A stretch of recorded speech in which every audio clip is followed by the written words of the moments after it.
There are individuals in your life right now who are so filled with pride that they cannot realize that they are creating their very own destruction.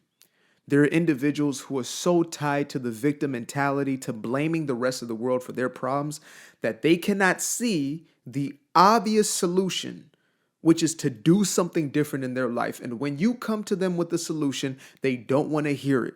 When they come to you proposing that they would like a solution, they don't want to hear it.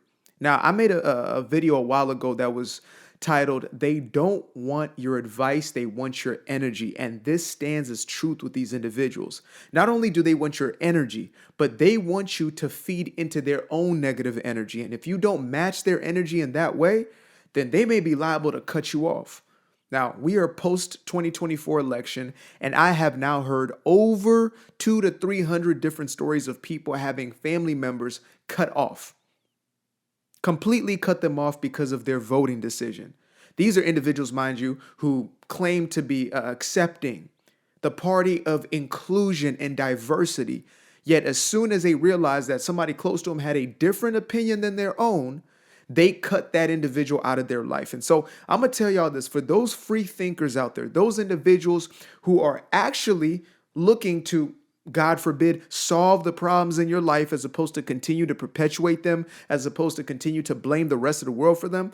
There are people in your life who you are going to have to let go completely. You got to let them the hell go. This ain't going to be easy.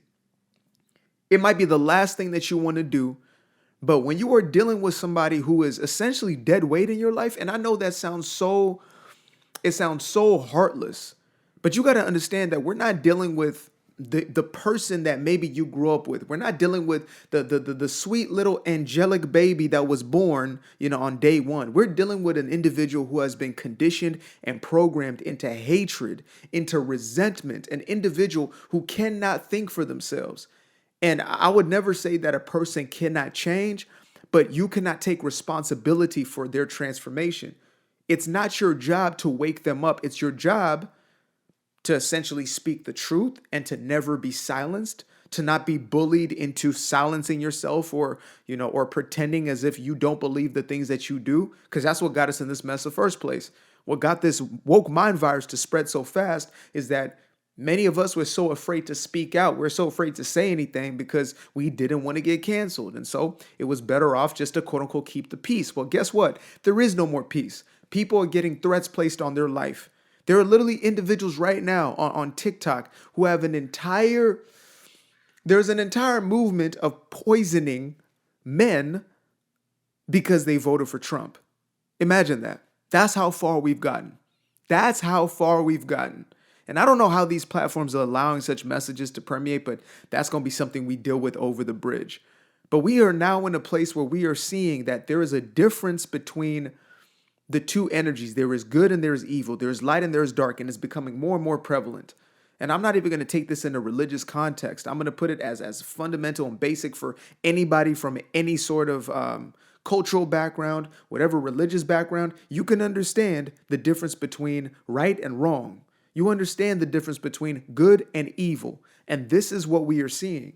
And so when an individual is carrying that dark energy and they're moving according to that dark energy, you have to let them go or it will consume you. It will swallow you whole. No diddy. Pause. It will consume you. You will become the very thing that you are trying to change, trying to fix, trying to solve. You have to distance yourself from these individuals. And a lot of them are doing the work for us. They're cutting off their family members. They're ostracizing certain individuals, cutting off their mothers, their daughters, and their grandchildren, etc., based upon something as surface level as your vote, right? The individual that you stand by, not even getting into what your values are, not even the reason behind your vote. They don't want to ask that question. They're so wrapped up in their own pride, and pride is nothing more than a disguise for fear. So that's what we're really dealing with here. On the surface, it looks as if this person is truly confident in their belief, but in truth, they're using it as a place to hide. And when an individual is in that type of toxic space, they are liable to do anything in order to keep themselves in that state of familiarity. They would do anything to defend that belief. They are essentially the equivalent of an individual in a cult. It's the very same. They're parallel ways of being. They will defend this thing with everything in them. And you want to save them. You want to pull them out of it. You want to be the one to show them the way. The best you can do is to live your life in truth and to distance yourself from these individuals. Some of them are going to need this isolation. You know, somebody left a comment on one of my videos on TikTok and she said, this is going to lead to their spiritual awakening. And I completely agree. Those who are so deeply disturbed, so deeply traumatized and dysfunctional, the only way some of them so deeply narcissistic, the only way that they can ever wake up to the reality of what they are doing to themselves and therefore those around them is to be isolated.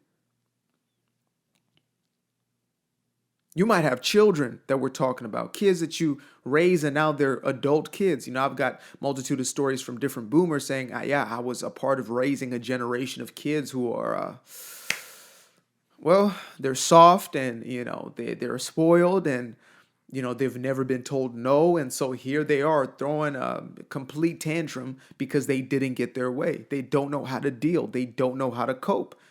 And to that, I say, you know, again, they might be your child. You love them, but they are who they are. They're making their own decisions at this point. They are adults. You know, many of them are in the millennial generation who are throwing the biggest hissy fits. These are 30 and 40-year-old individuals who are acting like children. And we look at them and you might have sympathy. You might have empathy like I do because I was once, you know, a lefty. I once had that woke mind virus, at least not permeate entirely, but enough to where I could look to the other side and say, you're an enemy. And, you know, you might find yourself in a place where you want to pull them out of that thing. You want to be the one to awaken them. The only thing you can do is to live in your truth. That's why I create the content I create. This is my calling. My purpose is to be the messenger that I am, right? And so I allow people to opt in. I can't force anybody to watch. I can't force anybody to listen because it's not my job. It's not my job to convince anybody into a different state of consciousness. They have to make that decision for themselves. And so I wanted to just give y'all a quick message and a reminder to say it's not your job. Their pride will be their fall. And that fall allows them to hit rock bottom where they have an opportunity to bounce back up or to continue to perpetuate the very same misery, the very same suffering. And unfortunately, that's going to lead to detrimental ends. We don't wish that for anybody. I never would wish any harm on anybody, but I know that there is nothing you can do when a person is hell-bent on destroying themselves. They will destroy you in the process of destroying themselves. It's like, you know, lifeguards learned this early on is if you're trying to save somebody who's drowning, if they're trying to like bring you down because they're freaking out, you have to push them away from you. They say if you got to kick them off, you got to kick them off of you. Get them away from you. Otherwise, you'll have two bodies under the ocean as opposed to just possibly one. You won't be able to save that person if they're dragging you down into the very same state that they're in.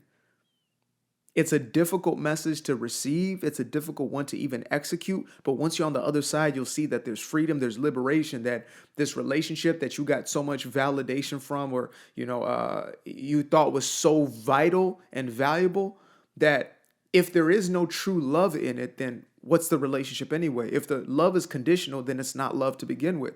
If they can only accept you so long as you believe exactly what they believe, move exactly how they move, how is that love to begin with?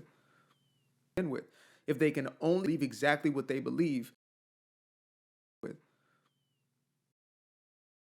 believe exactly what they believe with, believe exactly what they believe with, believe exactly what they believe, believe exactly what they believe, believe exactly what they believe.